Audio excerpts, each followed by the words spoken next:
So on top of the gameplay demos we just got given yesterday from Konami from the live stream showing off the couple of VTubers battling it out, we actually got ourselves a couple more gameplays to show off today.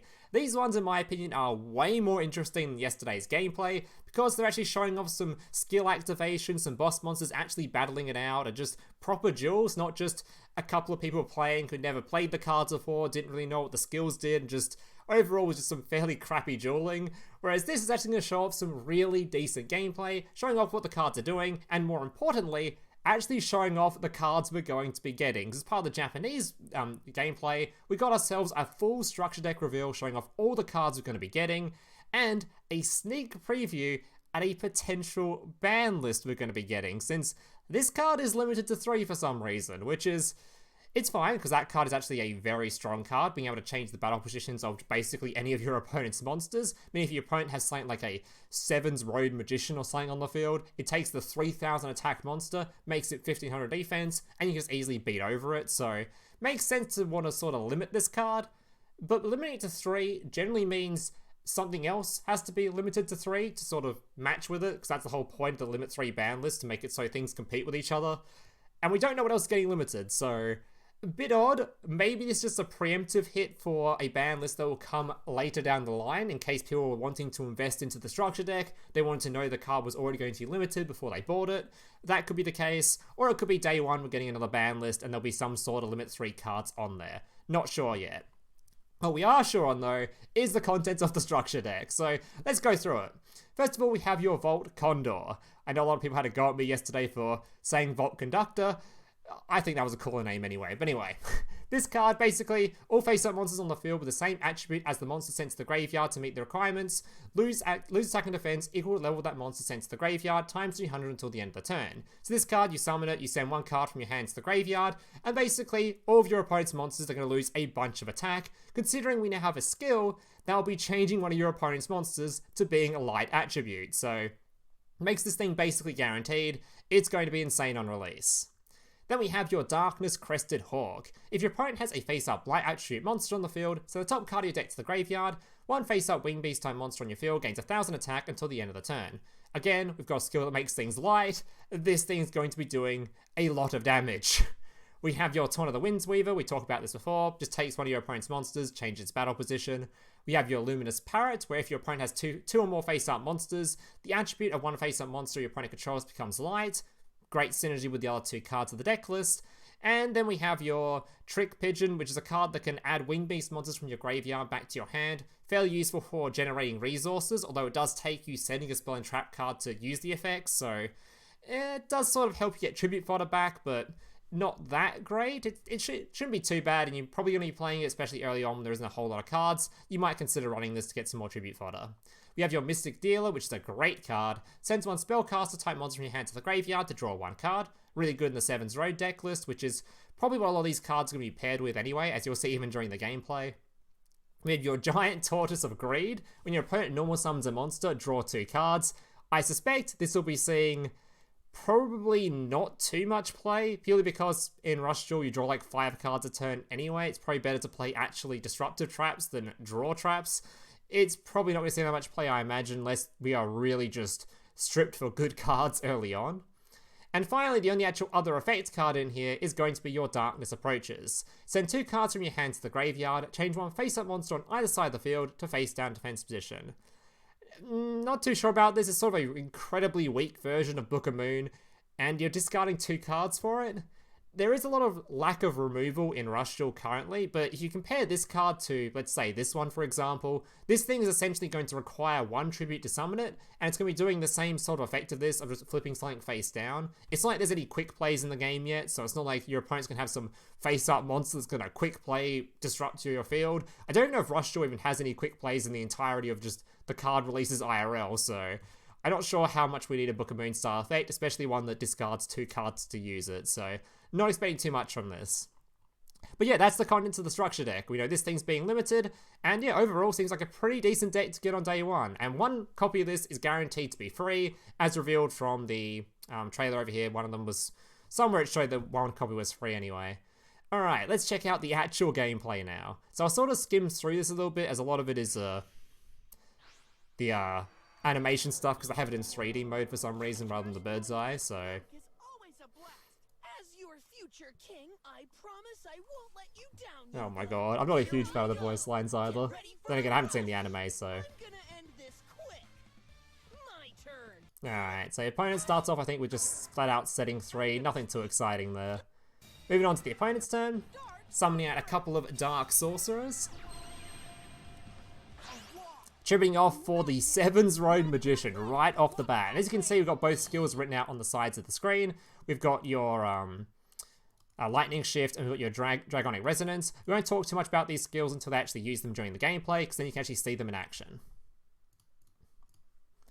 Alright. Yeah, I showed off this animation in the video yesterday.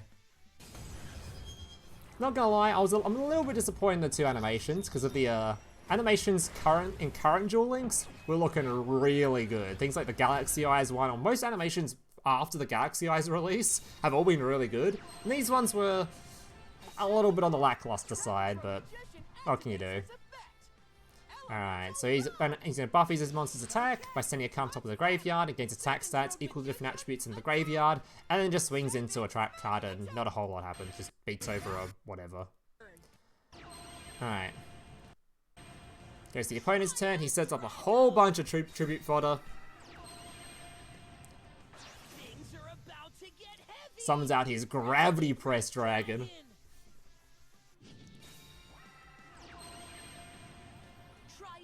Alright. Triad Dragon's effect being activated. I don't even know what it does. So we have the Triad Dragon written up here. What did Triad Dragon do? Triad. This card do. Your opponent has a face level 7 higher monster. You can have 2 face up, blah blah blah. Draw 1 card. Okay, sure, I guess. Extra card draw. Does require your opponent to have a boss on the field, but I guess it was fairly doable. You're not ready for this. You're so not ready for this. Rise into the light. Multi-strike dragon. Summons out the Multi-Strike Dragon, which is very scary in Rush. I mention this every time I see this card, but we've only got 6,000 life points in this game compared to the IRL 8,000, so a 2,500 double attack beater is fairly terrifying. Alright, summons it to the field. Summons a final monster. And then activates Dragonic Resonance. This skill can only be used... By the way, look at the if you look at the skill formatting, by the way, it's so much better than just the current in Duel Links formatting, because it's written out similar to how the cards do it, with like requirement, effect, and the thing at the top of the other extra requirement written at the top. This skill can only be used if the only monsters in your deck are dragon type, so very simple. Requirement can be activated if you have a face-up Earth attribute effect monster with 1,500 or more attack or 1,300 or more defense on the field. This turn, up to 2 face-up monsters with 2,300 or less attack on your field gain 500 attack, and the levels is increased by 4. So essentially just buffs the shit out of 2 monsters on your field if you have a big monster on the field already.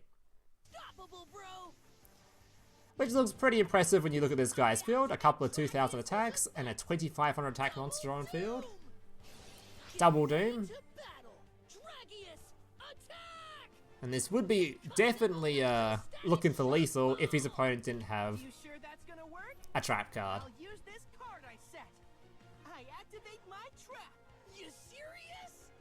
Activating the Phantom Bind, which reduces the attack, making it so his opponent cannot beat over the 2,100. Alright. Passes back to the opponent, he draws his entire deck, because that's just how Rush Duel works. Summons the Parrot, changing one of his opponent's monsters into Light Attribute. Summons another monster, use that attribute fodder to, of course, go into the Vault, not Conductor.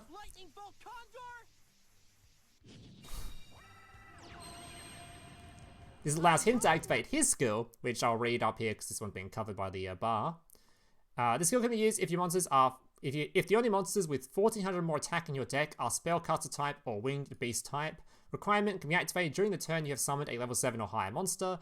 One face-up monster on your opponent's field becomes a Light Attribute until the end of the turn. If you have a face-up Light Vault Condor on your field, you can add one level 4 or lower Light Attribute Winged Beast monster from your graveyard to your hand. So, Takes one of your opponent's monsters, makes it light, and adds resources from the graveyard back to your hand, which is pretty sick.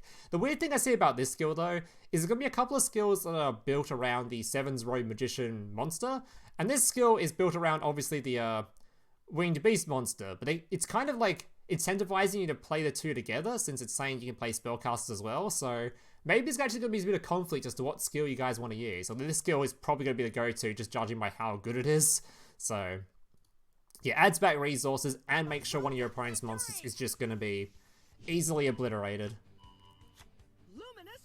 2 light monsters on the field now. Summons his parrot.